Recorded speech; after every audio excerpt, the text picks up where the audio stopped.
అలానే మిస్సెస్ రావు సమస్య ఏదైనా వచ్చినప్పుడు దానికి ఎండ్ ఏంటి అనేది ఎదురు చూస్తూ ఉంటారు ఎవరైనా సరే. ఇప్పుడు సినిమాల రిలీజ్కి సంబంధించినటువంటి సమస్య వచ్చింది. ఆంధ్ర సీడెడ్లో ఇలాంటి సమస్య లేకపోయినప్పటికీ నైజాంలో మాత్రం సమస్య వచ్చింది. ఆయా సినిమాల రిలీజ్ సందర్భంగా తెలంగాణ ప్రభుత్వం టికెట్ల రేట్లు పెంచడం, ప్రీమియర్ షోస్కి అనుమతి ఇవ్వటం ఇవి జరుగుతూ ఉన్నాయి. దాన్ని ఛాలెంజ్ చేస్తూ కొంతమంది కోర్టులకు వేశారు.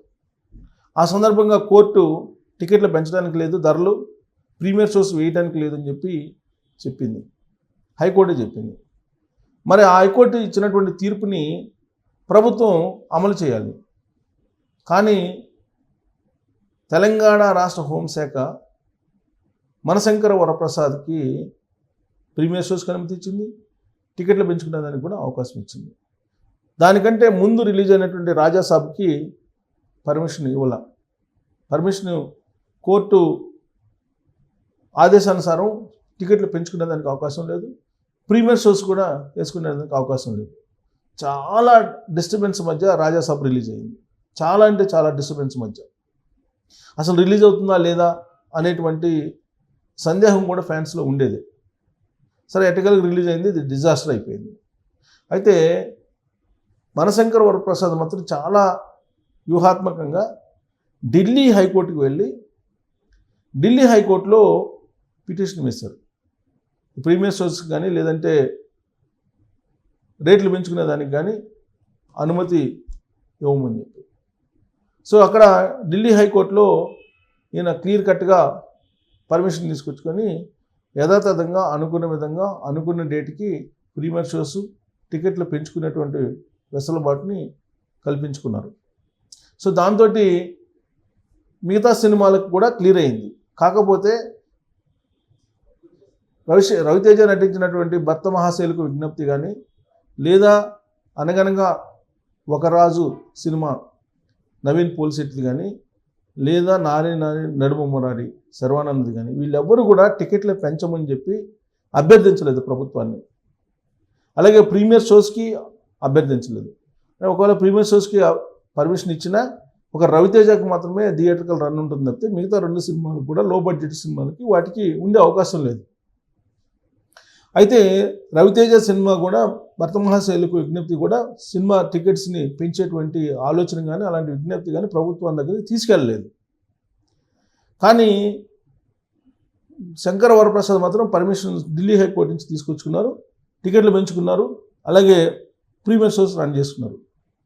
దానికి కారణం ఏంటంటే అంతకుముందు హైకోర్టు ఇచ్చినటువంటి ఆర్డర్ ప్రకారం ఖచ్చితంగా మిగతా సినిమాలకు కూడా టికెట్లు పెంచకుండా ప్రీమియర్ షోస్ లేకుండా ఉండాలి, ప్రభుత్వం ఆ విధంగా చర్యలు తీసుకోవాలి. కానీ ఢిల్లీ హైకోర్టు పర్మిషన్ తోటి ఇచ్చారు. అయితే తెలంగాణ హైకోర్టు ఇచ్చినటువంటి దాన్ని అమలు చేయట్లేదని చెప్పేసి మళ్ళీ పిటిషన్ వేశారు. అప్పటికి పండగ అయిపోయింది. దాంతో కలెక్షన్స్ బాగా వచ్చాయి, హిట్ టాక్ వచ్చింది చిరంజీవి గారికి. అయితే ఢిల్లీ హైకోర్టులో మళ్ళా ఈ పిటిషన్ మీద విచారించి ఢిల్లీ హైకోర్టు ఒక క్లియర్ కట్గా ఒక డైరెక్షన్ ఇచ్చింది టోటల్ టాలీవుడ్కి. ఏంటి ఆ డైరెక్షన్ అంటే, ఎవరైనా సరే సినిమా రేట్లు పెంచుకోవాలన్నా, ప్రీమియర్ షోస్ వేసుకోవాలన్నా, ప్రదర్శించాలన్నా కనీసం 90 రోజుల ముందు ఇంటిమేట్ చేయాలి. ఆ 90 రోజుల ముందు ఇంటిమేట్ చేస్తేనే ప్రీమియర్ షోస్ కానీ టికెట్లు పెంచుకునేదానికి కానీ అనుమతి ఇవ్వరు. 90 రోజుల కంటే ముందు తెలియజేయాలి, 90 రోజుల తర్వాత మీరు తెలియజేస్తే ఇవ్వాల్సిన అవసరం లేదు అని చెప్పారు తెలంగాణ ప్రభుత్వానికి. అంటే ఇప్పుడు తెలంగాణ ప్రభుత్వం అప్పటికప్పుడు జీవోలు ఇష్యూ చేయటం, అప్పటికప్పుడు జీవోలను రద్దు చేయటం ఇవి చేయడానికి లేదు. ఇక నుంచి ఢిల్లీ హైకోర్టు ఇచ్చినటువంటి తాజా తీర్పు ఏంటంటే 90 డేస్ ముందు, అంటే మీరు ఆల్మోస్ట్ మీ సినిమాకి టెంకాయ కొట్టే రోజే మీరు రిలీజ్ డేట్ని అనౌన్స్ చేయాలి.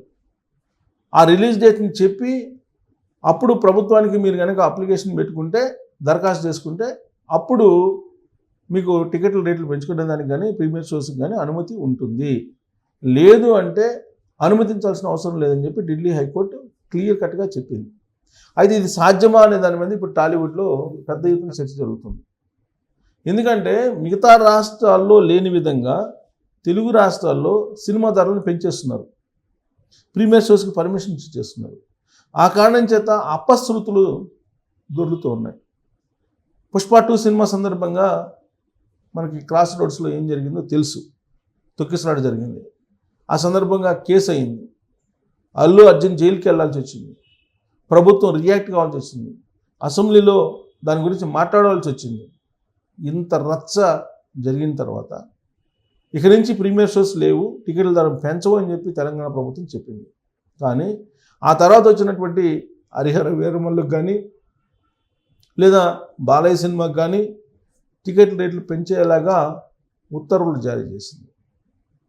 అందుకే ఒక క్లియర్ కట్గా కొంతమంది హీరోలకు మాత్రమే ధరలు పెంచడం, ప్రీమియర్ షోస్ ఇవ్వడం కాకుండా ఒక సిస్టమేటిక్గా ఒక నిర్ణయాన్ని, ఒక దిశానిర్దేశాన్ని ఢిల్లీ హైకోర్టు చేసింది. దాని మీద ఇప్పుడు టాలీవుడ్లో ఇది సాధ్యాసాధ్యాల మీద చర్చించుకుంటున్నారు. అసలు 90 days ముందు ఇంటిమేట్ చేయడం అనేది సాధ్యమా? అంటే సినిమా టెంకాయ కొట్టేటప్పుడే వాళ్ళకి రిలీజ్ డేట్ కూడా అనౌన్స్ చేయాలి. సాధారణంగా ఏంటంటే చాలామంది డైరెక్టర్స్ అనుకున్న టైంకి సినిమాని పూర్తి చేయలేరు. ఎంతో క్రమశిక్షణతోటి, ఎంతో ఆ కథ మీద కమాండ్ ఉంటే తప్ప అనుకున్న టైంకి సినిమాని పూర్తి చేసే పరిస్థితి ఉండదు. పైగా రకరకాల కారణాలతోటి షెడ్యూల్ ప్రకారం సినిమాలు నిర్మాణం కావు. అందుకే రిలీజ్ డేట్కి ముందు, రిలీజ్ని ఒక 10-15 రోజుల ముందు వాళ్ళు చెప్తారు, డేట్ చెప్తారు, లేదా ఒక నెల ముందు చెప్తారు. ప్రీ రిలీజు, టీజర్ రిలీజు, తర్వాత ఏమైనా ప్రమోషన్స్ కోసం అనేక రకాలుగా ప్రయత్నాలు చేస్తుంటారు. వీళ్ళు ప్రీ రిలీజ్ ఫంక్షన్ పెడుతుంటారు, ట్రైలర్ రిలీజ్ చేస్తుంటారు, టీజర్ రిలీజ్ చేస్తుంటారు. ఇవన్నీ జరుగుతూ ఉంటాయి. కానీ థియేటర్లో ఎప్పుడు సినిమా రిలీజ్ అవుతుంది అనేది మాత్రం కనీసం ఒక నెల ముందు మాత్రమే చెప్పగలరు. కానీ 3 నెలల ముందు చెప్పమని చెప్పి ఇప్పుడు హైకోర్టు చెప్పింది. 3 నెలల ముందు సినిమా రిలీజ్ డేట్ ఇస్తే అప్పుడు మీకు పర్మిషన్స్ ఉంటాయి, లేదంటే ఉండవు అని చెప్పి చెప్పింది. ఇన్ కేస్ అంత ముందుగా కనుక ఇస్తే దాన్ని మళ్ళీ కోర్టులో వేయరనేటువంటి నమ్మకం ఏముంది? హైకోర్టు కాకపోతే సుప్రీంకోర్టు. హైకోర్టులో సింగిల్ బెంచ్ ఇస్తే మనకి డివిజన్ బెంచ్కి వెళ్తారు. డివిజన్ బెంచ్ నుంచి మళ్ళీ సుప్రీంకోర్టుకి వెళ్తారు. సుప్రీంకోర్టులో మళ్ళీ అక్కడ మళ్ళీ 3 జడ్జిలు ఉండేది, 4 జడ్జిలు ఉండేది, ఫుల్ బెంచ్ ఇలా ఉంటాయి. సో కాబట్టి సినిమాని ఆపాలి అని అంటే న్యాయపరంగా కోర్టులకు వెళ్ళి ఎలాగైనా ఆపచ్చు. మరి 90 days ముందు కనుక ఇస్తే ఇలాంటి చిక్కులు కూడా ఉండే అవకాశం ఉంది. దాంతోపాటు రిలీజ్ డేట్ ముందు ప్రకటించడం అనేది సాధ్యపడదు దాదాపుగా. దీని మీదనే టాలీవుడ్లో చర్చ జరుగుతుంది. దీని అందరికీ కారణం ఏంటి? ఇంత చర్చ జరగడానికి, హైకోర్టు తీర్పు పెట్టడానికంటే మన శంకర్ వరప్రసాద్ ఢిల్లీ హైకోర్టుకి వెళ్తాం. ఆ ఢిల్లీ హైకోర్టు ఇప్పుడు టాలీవుడ్కి ఒక లక్ష్మణ రేఖని గీసింది. ఆ లక్ష్మణ రేఖని దాటకుండా మీరు సినిమా ప్రీమియర్స్ లేదంటే టికెట్లు పెంచుకునేదని చేసుకోండి అని చెప్పి చెప్తుంది. మరి ఇది సాధ్యమా కాదా అనే దాని మీద మీరు కామెంట్ చేయొచ్చు. Thank you.